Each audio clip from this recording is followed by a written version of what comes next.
Since 1977, the State Motion Picture and Television Development Commission has been trying to induce filmmakers to work in New Jersey. Governor Brendan Byrne appointed author Sidney Kingsley chairman of this commission. Joseph Friedman is the executive director. One of the chief problems faced by film producers is money. Motion picture unions have traditionally asked for high salaries and tight work rules. But the New Jersey Film Commission has made a deal to remedy this situation, or so producer Bill Einreinhofer discovered when he visited the commission's office in Newark. After the people involved in the decision to make the AIP film Amityville Horror in Toms River got to the point of setting up their negotiations, they were very concerned with the kind of labor conditions they would find here. What we could do is introduce them to the proper people, and as I found out afterwards from the people in AIP in California, that they were very, very satisfied with the arrangements made by the local New Jersey Teamsters. Does it simply cost less to make a film in New Jersey because of labor agreements and the like? Well, yes, because the Teamsters don't have, at least the Teamsters here in New Jersey, don't have a set contract with any of the major studios as they do, say, on the West Coast, as the West Coast Teamsters. They can be flexible, and they can decide exactly just how much they would charge for the particular work that has to be done. Teamsters are essential to the production of a movie. They drive all the trucks, load and unload all the props and heavy equipment. For 52 years, members of a New York City Teamsters Local 817 had sole jurisdiction over films made in New Jersey. Local 817 is noted for its integrity and the high wages that it gets for its members. But the State Film Commission has been suggesting to producers that they can cut costs by working with another local, Teamster Local 560, based in Union City. Robert Lutze heads the motion picture division of Local 560. Mr. Kingsley called me one day, and he told me they were looking to bring the movies into Hoboken, or they were going to do the movie Voices in Hoboken, and he would like to know if I would get involved. He says, it's going to take time, it's a problem to get them here, and he says they need cooperation with the union and give them the best breaks you can get and things like that there, if I would do it, and I said yes, and I did. You may have heard of Teamster Local 560. Until this past June, it was the home local of Anthony Tony Provenzano. Law enforcement officials contend that Provenzano's control of 560 is a classic study in labor racketeering. Stephen Brill is a contributing editor for Esquire magazine. He is also the author of The Teamsters, a best-selling book that details the inner workings of the Teamsters Union. In traveling around the country, one of the things I've been stressing is that the book talks about a lot of very good local unions in the Teamsters and a lot of very bad ones. And the example that I always use very easily as the ultimate terrible Teamster local is Local 560. Local 560 is little more than a subsidiary for organized crime. I would say it has the worst reputation of any local union in the country. What kind of activities have the officers of Local 560 been involved in? You name the range of organized crime activities, and that's what they've been involved in, from orchestrating hijackings to extortion to loan sharking to murder. We have the former president and secretary-treasurer of Local 560, Tony Provenzano, has been convicted of murder. Anthony Provenzano is in jail now, but even with Tony Pro imprisoned, his family continues to control Local 560. With one of his brothers, Nunzio, serving as president, another brother, Salvatore, serving as vice president, and his daughter, Josephine, in the office of secretary-treasurer.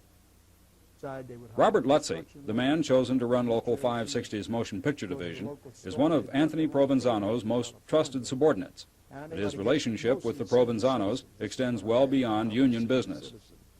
Lutze is chairman of the Committee to Defend Anthony Provenzano, a group soliciting contributions for Tony Pro's legal expenses.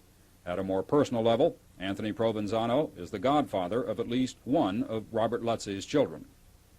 But the State Film Commission seems unconcerned about the past history of both Local 560 and of Robert Lutze, who has served time in prison for breaking, entry, and larceny. Are you aware that Mr. Lutze is a convicted felon, a man who served time in prison? No, I'm not. Are you aware of the reputation that Teamster Local 560 has had, that law enforcement officers say that it's dominated by organized crime? Frankly, Bill, I would like not to get into it because that's not the concern of the Commission, and if you want to talk to me as a private citizen, but as an appointed official of a state commission, I don't think that's my place at this point. Representatives of the State Film Commission argue that the question here is not the integrity of Local 560, but featherbedding on the part of New York City Teamsters. We have here a contract which is probably one of the best contracts in the country. And one of the real accomplishments in this contract is a guarantee from the heads of the Teamsters that there will be no featherbedding, and it is written into this contract. And that's a most extraordinary thing. Officers at Local 817 term charges of featherbedding baloney.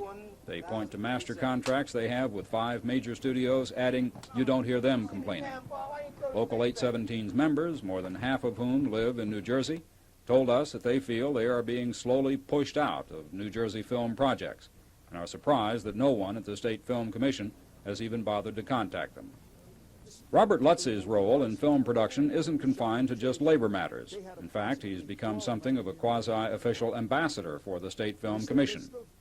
When I was talking with Mr. Friedman, he mentioned that you and Local 560 made a personal commitment to Governor Byrne to help bring movies to New Jersey. That's right. Is that right? That's absolutely right.